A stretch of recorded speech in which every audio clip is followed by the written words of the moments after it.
Let's get an update from the Health Department in Central Luzon. Joining us now is Dr. Corazon Flores. She is the Regional Director of the DOH Central Luzon Center for Health Development. Good morning, Dr. Flores. Thank you so much for joining us. Good morning, Ms. Ria, and viewers of CNN Philippines. Doctor, what are the latest figures when it comes to dengue cases in Region 3? What province or areas registered the highest number of cases so far this year? As of morbidity week 26, that is January 1 to July 2, the total number of dengue cases reported by different disease reporting unit in the region is 11,187.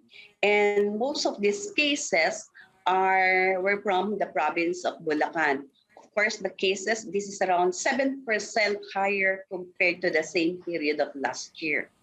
And of course, to our televiewers, since the last week of May or during this, they're already conducting several activities together with the local government units. Nagpo-conduct na po tayo ng several dengue preventive measures. All right, ma'am, but are you alarmed by this number? How would you compare these figures you had last year? You said it's 7% higher? Yes, we are alarmed with this scenario. And of course, this is 7% higher. Last year, the same period, our cases is only 10,503 compared to this year of 11,187. So, of course, with this problem, that's why we were already conducting as early as last part of May, when we noted an increase of cases in the province of Aurora. We already have several action barangay kontra dengue. Nagkaroon na po tayo ng mga community assembly. And you can see from the picture, from the being shown here, nagkaroon na po tayo ng mga tinatawag na community assembly in the provinces of course, Aurora, Zambales, that is in Subic. Ito yung action barangay kontra dengue, to crush dengue cases. All right, so Doctor, which areas are the hardest hit in Region 3? You've mentioned Bulacan and Aurora. Are those the ones with the most cases? Okay, the increase in cases are noted in the provinces of Aurora Province, Zambales, and of course, again, Bulacan po. Okay, so those three areas. Doctor, what do you think is causing the cases to go up so dramatically compared to last year? So we see this year, we have noted that the declaration of the rainy days is much earlier. We declared it earlier, that is in May of this year, around May 18th, I think.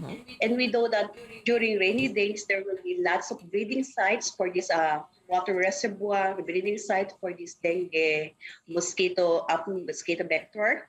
And of course, what we need to do, people are also going out, and we need to ensure that people going out are protecting themselves. So we need to clean our surrounding for the breeding sites of this dengue mosquito, the Aedes aegypti. All right, so what other measures are being done, ma'am, to control the spread of dengue?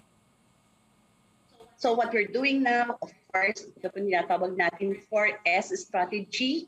The one is the search and destroy. We search and destroy for the breeding sites of this mosquito vector. So dapat po talagang linisin yung paligid natin, hanapin natin yung pinamamahayan ng mga breeding sites ng mosquito, linisin natin siya. Then of course, we are also doing the self-protection. We are advocating to the public to protect themselves, wearing of course, long sleeve, long pants, and even you may use the insect repellent, and of course, those sleeping in those areas, lalo na mga bata, you may use the mosquito net. We're distributing the insecticide-treated nets. Of course, we need to also do the tinatawag nating early consultation. We are doing the local health units. We distributed the NS1 for rapid dengue tests. So they can do that kung meron po may mga sintomas ng abrupt rise, nagkaroon ng lignat, or any symptoms of headache, body malaise, you may go to your health center for the rapid dengue test. Meron po tayong libreng ginagawa dyan.